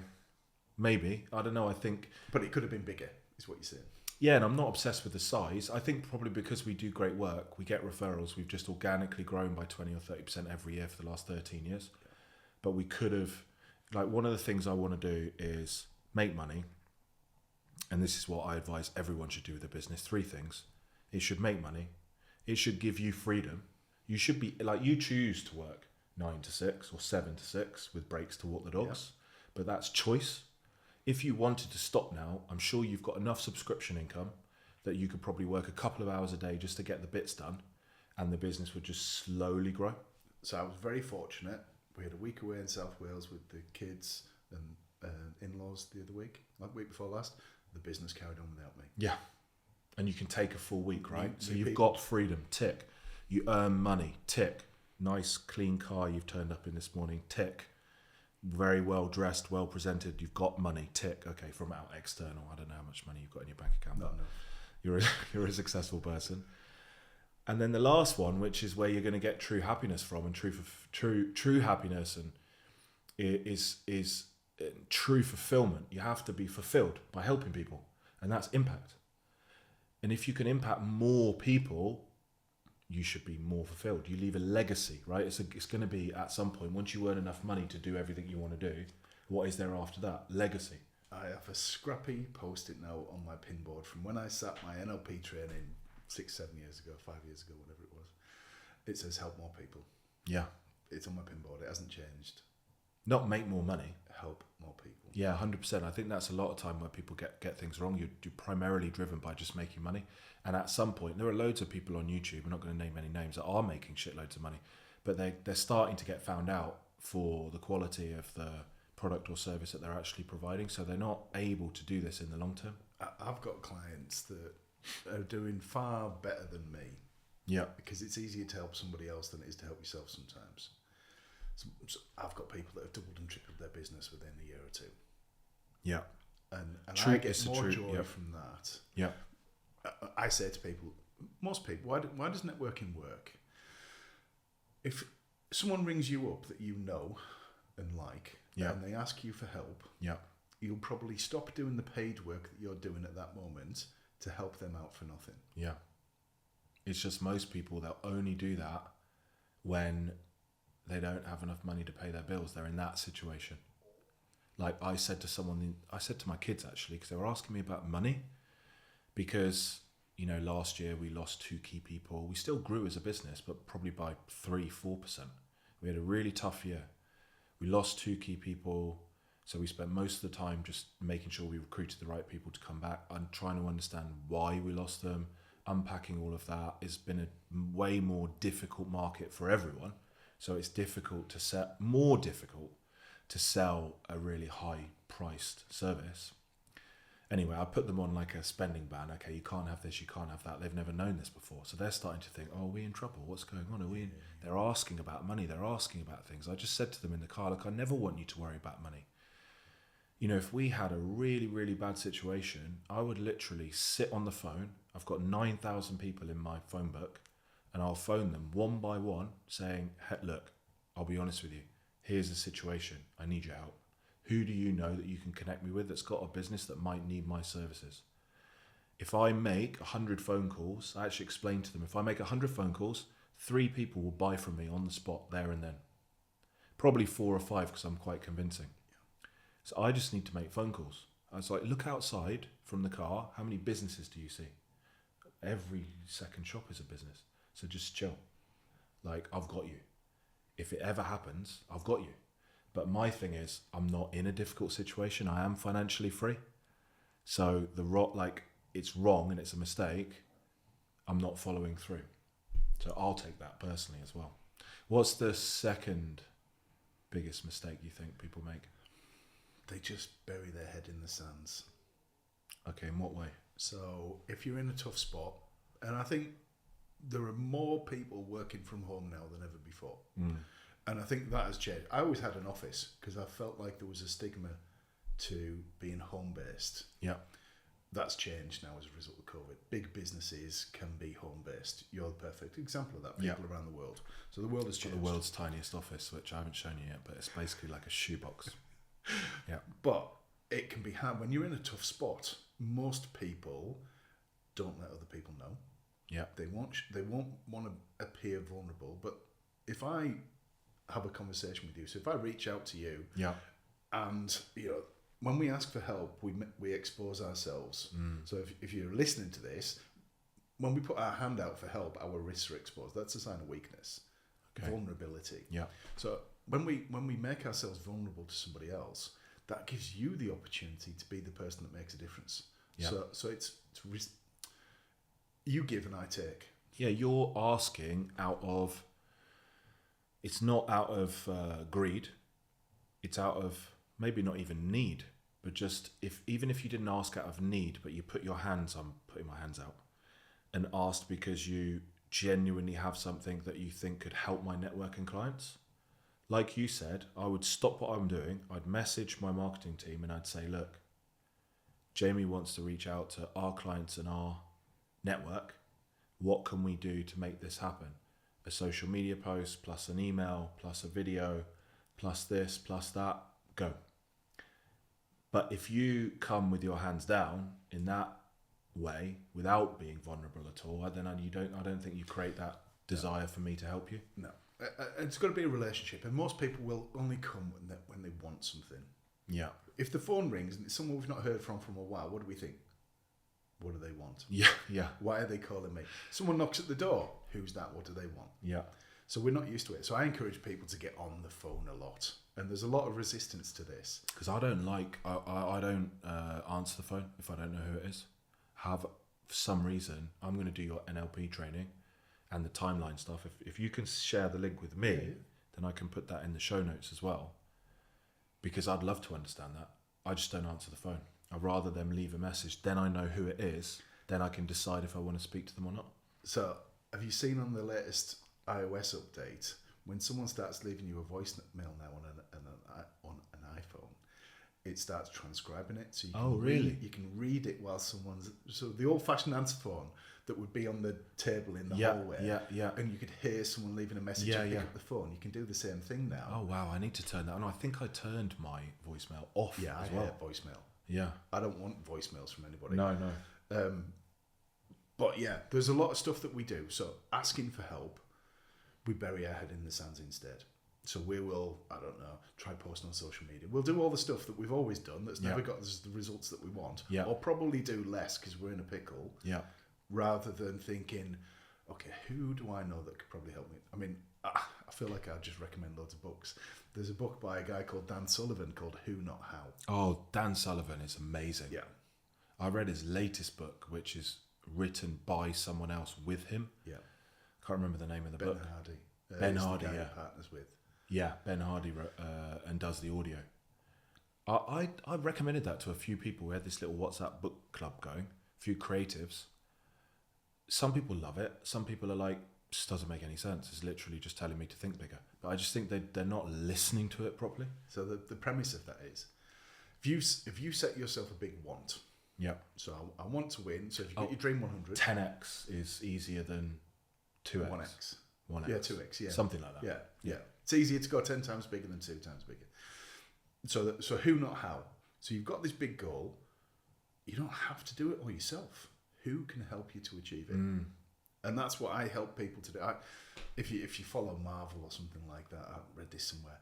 You can assemble your own Avengers team. Yeah. This is what I talk to people about. At school, when we were kids, I was not a brilliant footballer. So I was more like Vinnie Jones. I was the hacker. So they knew that they were safe with me, that if we needed to take someone's ankles out, Jamie would be the person for it. But I wasn't the first person to get picked because I didn't score goals.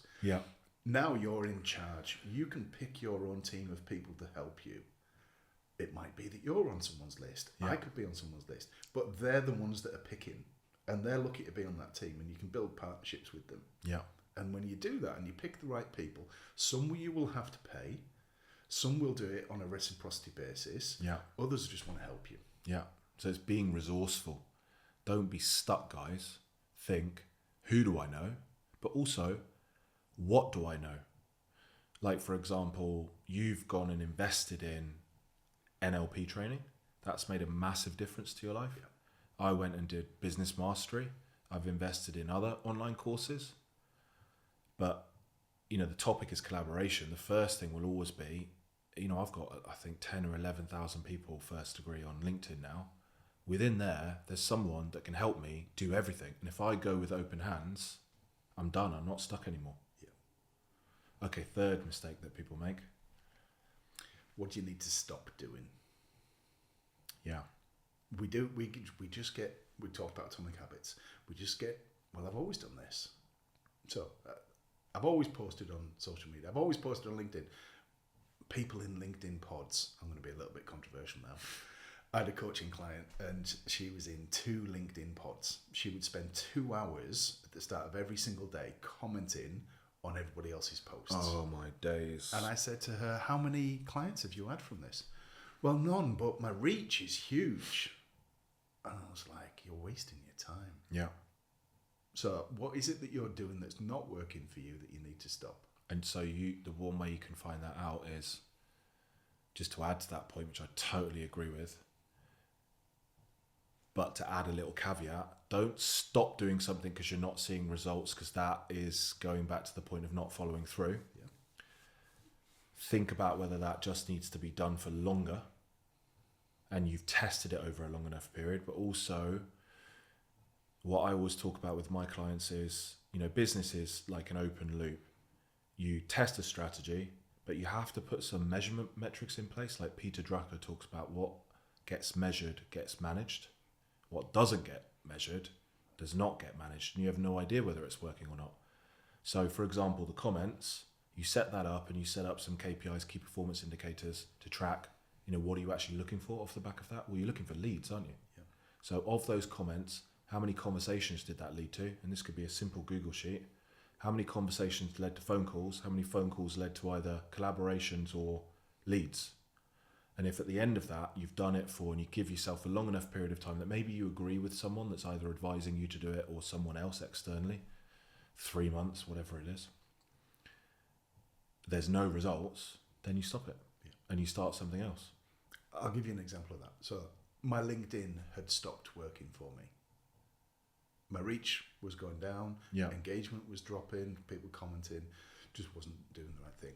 So I didn't stop it. I just stopped what I was doing, found someone that knew what they were doing. Being resourceful. Yeah. So 2 guys that I now collaborate with, Craig and Imran, and learnt from them. And now my comments are going up. Yeah. My reach is going up. I think we're interacting now as a result of me improving my LinkedIn. Yeah. So what is not working for you that you need to stop what you're currently doing and change it, or stop altogether? That's the third. Yeah, I think that's a really great point. And also, so one of the things I put in my daily vlog yesterday was I have this productivity planner that I use. And it's basically like just a journal. And one of the questions it asks you when you do a weekly review, which I think is really nice because it asks you to review your week. Not just how productive it was, but how happy were you? Did you enjoy it? Did your actions align with your goals? And one of the things is, what do you need to start doing or stop doing or continue doing? Question. And then you write that in a little paragraph. I love this journal, actually. It's called the Productivity Planner. You can get it on Amazon. And on a daily basis, it's asking you stuff like, what are you grateful for?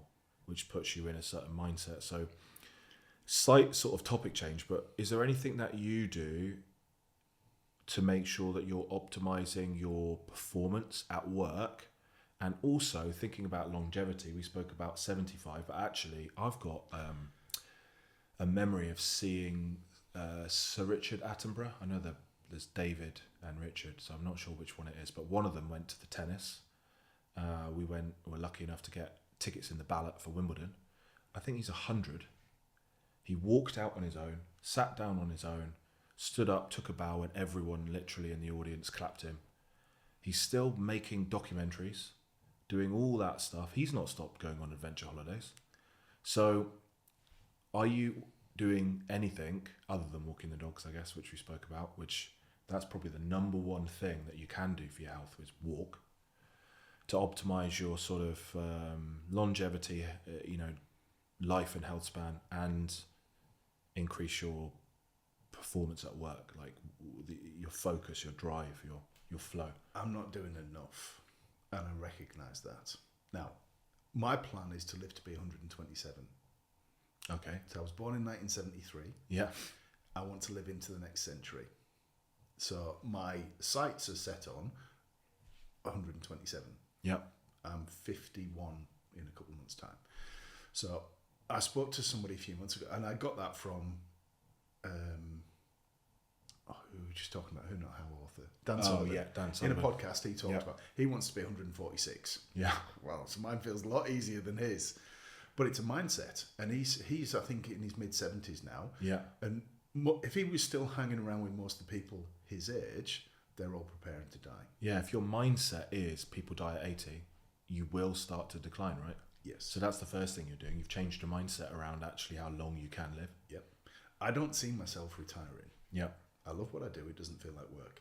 I cannot not do what I do. Yeah. I just meet people, chat to them, connect them. I've always done that. Yeah, you're obviously the type of person, I can't remember how these personality types get described, but someone was asking me, if you go into a talk on stage, when you come off the stage, are you buzzing? Are you full of energy, or are you drained? I'm like, oh, I actually feel really tired afterwards. And they're like, well, you're this personality type, so you enjoy doing it at the time, but it doesn't energize you. You need to find what energizes you and do those things. So like actually coaching clients, doing podcasts. Yesterday, I was so full of energy. The difference was I did a podcast and I had a coaching call. Yeah. So keeping mentally stimulated is something that you're doing. I love learning, reading. More reading now than listening to stuff, I find. Yeah. I just had COVID last week. My son very kindly passed it on from his flatmate. Nice. Knocked me for 6. So over the last year, I think I've had it 2 or 3 times. And that has been the wake-up call for me to realise, oh, do you know what? When I got it a year ago, I stopped some of the exercise that I did. Yeah. So it's back on the agenda now. I've got a big event coming up. So I know that I'm in push mode. And by that I mean I've just got to have lots of conversations with people. Yeah. I'm doing a lot of people are on my training program at the moment. Then when I get to September, I know that I've got a bit of a gap. Yeah. And it doesn't work. We can't have that balance, can we? I am either all in at work or not. And I'm all in at work right now. See, I'm addicted to training. So I've got a podcast. I know I need to be showered, shaved, changed. I need to clean the whole downstairs of the house because I'm not having you coming in and the house is a mess. It's spotless. But other than there's Lego all over the table, but I can't do anything about that.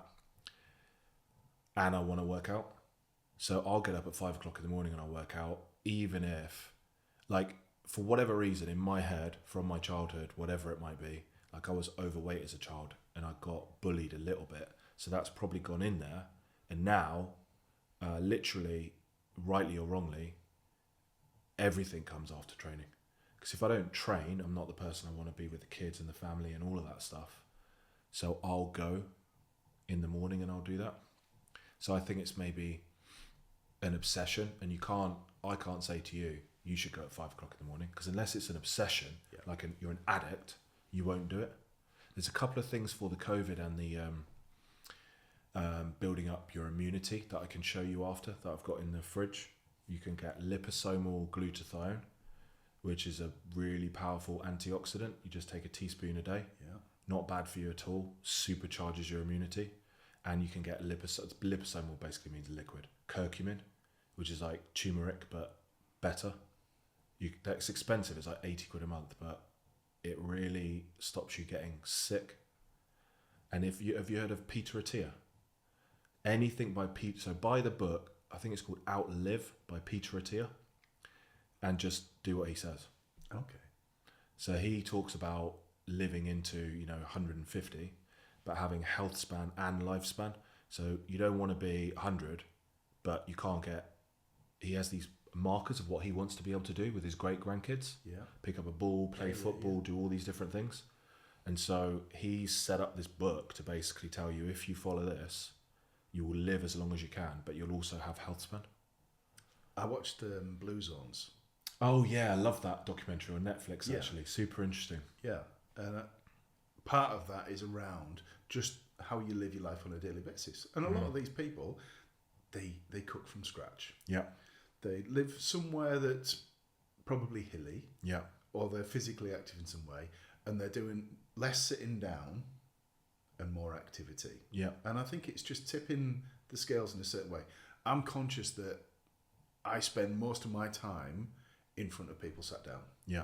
Now, that could be... So it's getting up, which you're doing twice a day, and stretching and moving. Even some of those people in that documentary drank alcohol, Yeah. and smoked.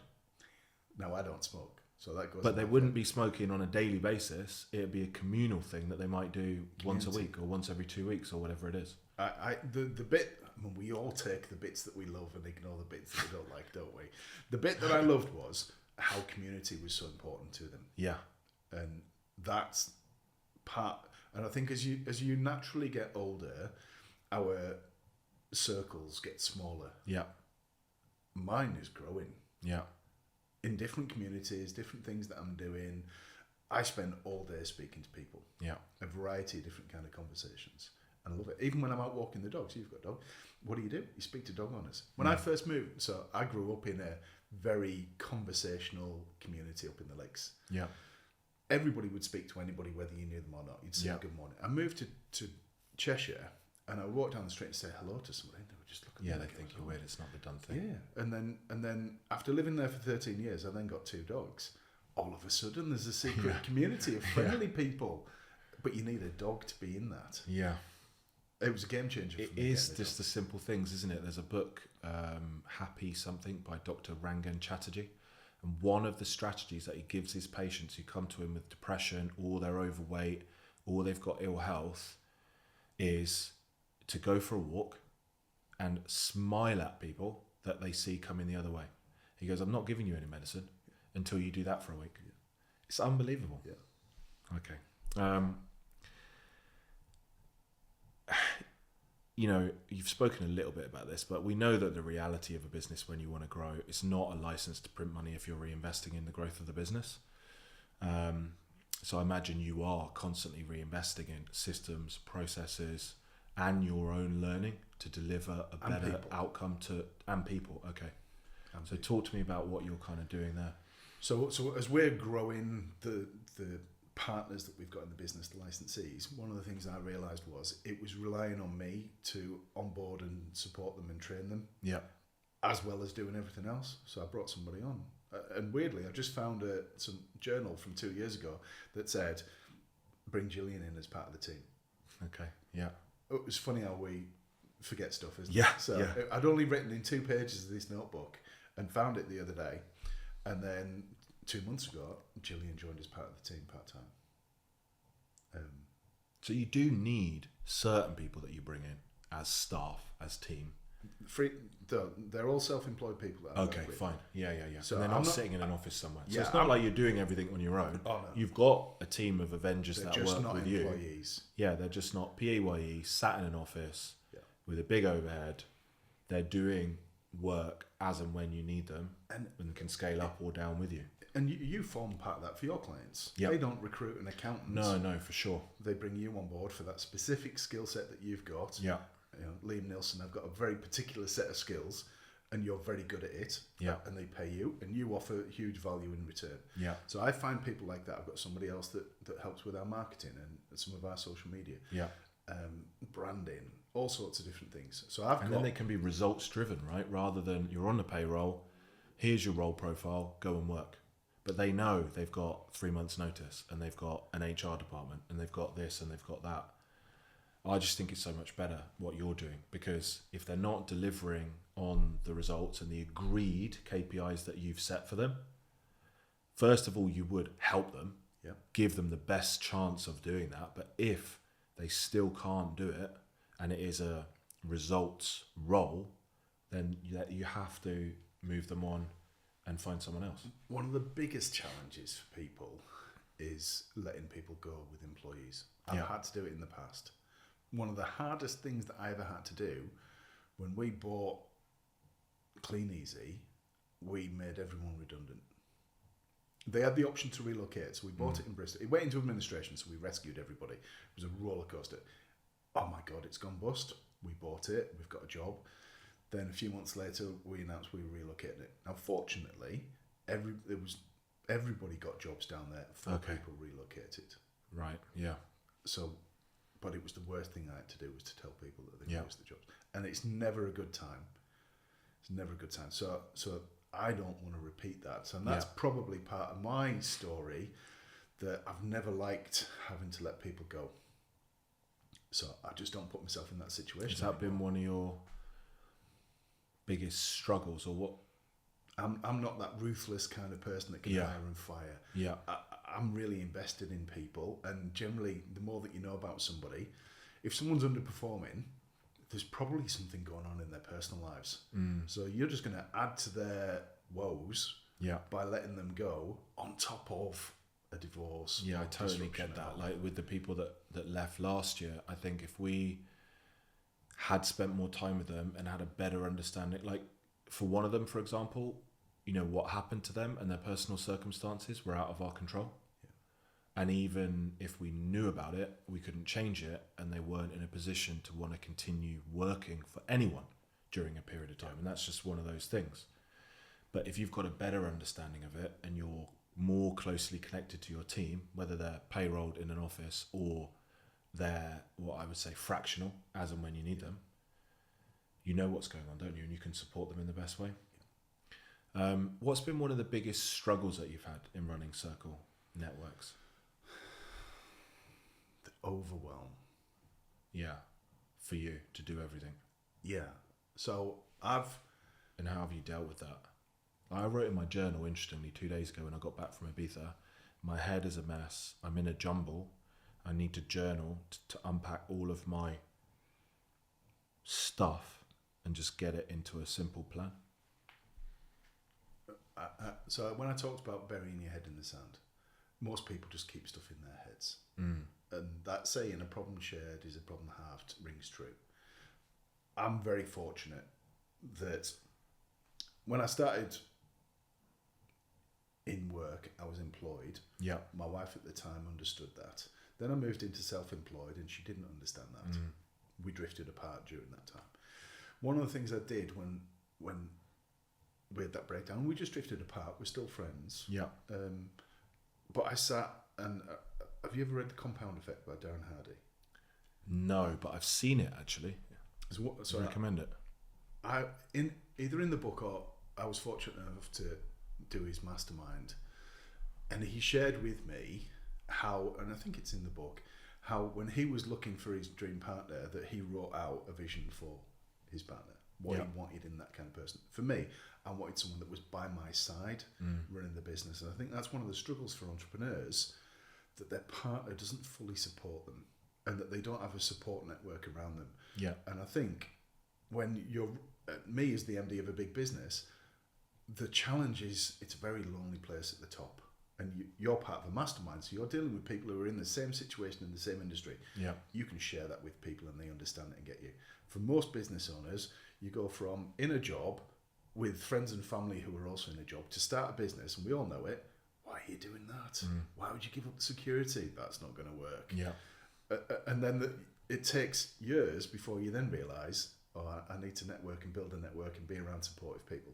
But when you are, that's how you can overcome the challenges. Yeah. And for me, I find that Lou is brilliant. She's a great listener for me. And more often than not, I just need to say it out loud. Yeah. Rather than keeping it inside, just the act. And she's very good, because I do go quiet with stuff, and then she'll just, what's up, what's on your mind? And just by saying it, I will then answer my own question of what I need to do next. Yeah. So just getting it out of your head. Journaling is exactly the same process for people. But for me, I just find I'm not very good at journaling.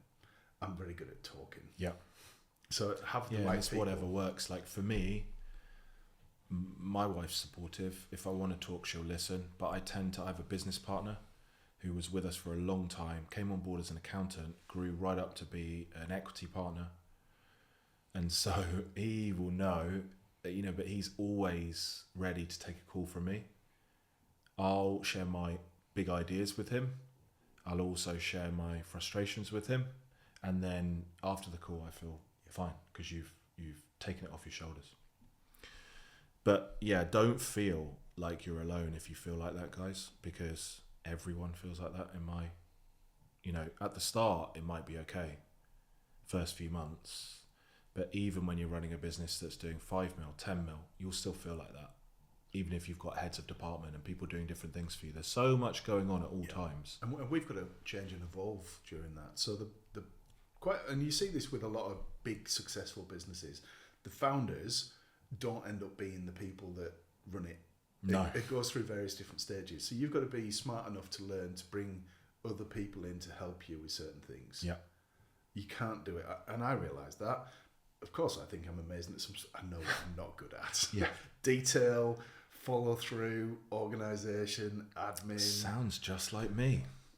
Okay, right. I'm going to hit you with some sort of rapid fire stuff and then we'll try and bring everything together. A business should be able to attract, convert, and deliver massive value to clients. How do you attract your clients primarily? Is there something that people can do to get a feel for what you do without making a long-term commitment? How do people who are looking around at Circle Networks, while they're listening to this, they're probably Googling what you do. Like, how do you attract clients in the first place?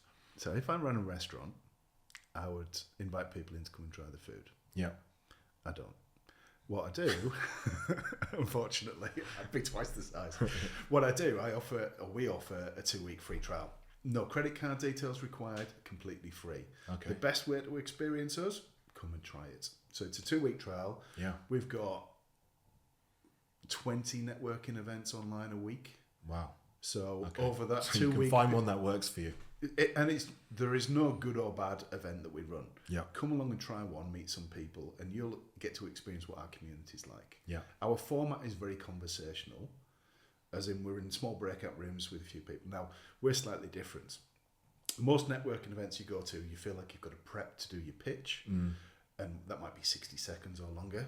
We put people into breakout rooms, and it's like those coffee break moments. So there'll be maximum 4 people in a breakout room. Everybody gets 4 minutes each. We tell you to start by telling us, what do you do when you're not working? Help me get to know you. Yeah, yeah. People buy from people. Yeah. They don't buy from job titles. They don't buy from businesses. They buy from people. So True. help me get to know you. Yeah. For me, I've already said I've got 3 kids. I've got 2 dogs. I like gin. I love barbecues, and I love a great Indian. Those are a couple of new ones. Yeah. I know you love a great Indian, yeah. And I used to be a scuba diver. So, oh, wow. So from that, people can get a feel for me. If you don't like any of those things, I've saved you some time. You don't need to book a meeting with me for an hour to find out you don't like me. Yeah. So start by telling us what you do when you're not working. Then a little bit about your business. And I always say to people, an easy way to do that, tell me about your favourite client or tell me about your most recent client. Yeah. It's a story that you know. And maybe how you've helped them. Yeah. Yeah. What was the problem that they had? Why did they come to you? What have you done for them? And then, what can people do to help you? That's it. It's conversational. Yeah. And people can ask questions and it's interactive. And because there's only 3 other people with you, you don't feel like, oh my God, all eyes are on me. And so it's almost like it's networking for introverts. Yeah. But it's like a mini mastermind. Yeah, I love the way that you can come in and experience it. And then that's how you attract people. Obviously, you've got a massive network. You're putting out content. You're meeting people all the time. All the stuff we talked about in the podcast thus far is how you're generating attraction. Yeah.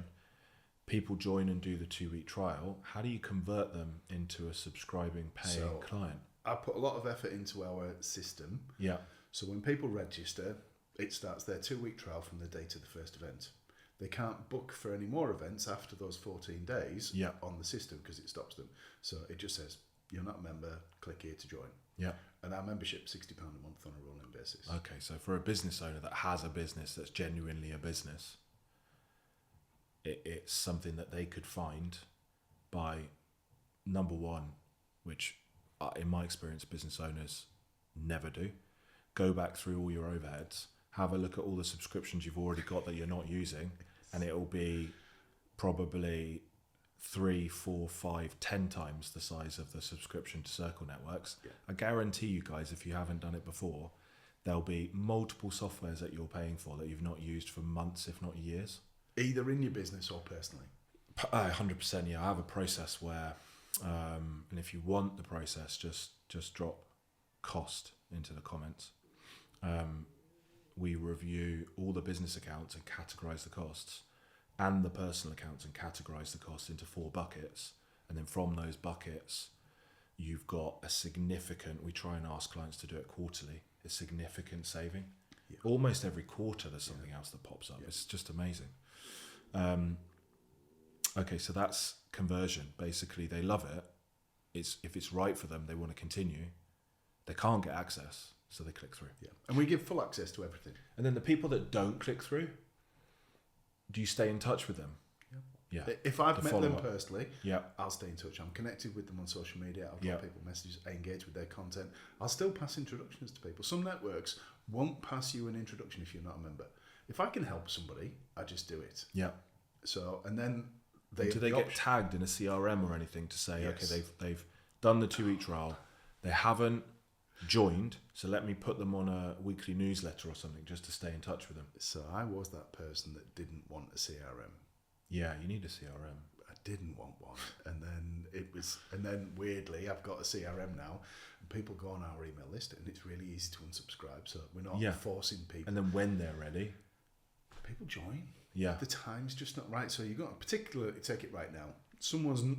People are joining, but if you come and have your 2-week trial now, and then you've got 2 weeks abroad, you're not going to join at the end of your trial. And then things come up and all of that stuff. Before you know it's September, and we see, as in most businesses, there are those peaks, aren't they, when we go back to school? Yeah. Businesses tend to see an uplift, and particularly now, as people are approaching the back to school season, well, it's the run up to Christmas then. I think this is the best business time of the year. Yeah. Now. September through to December.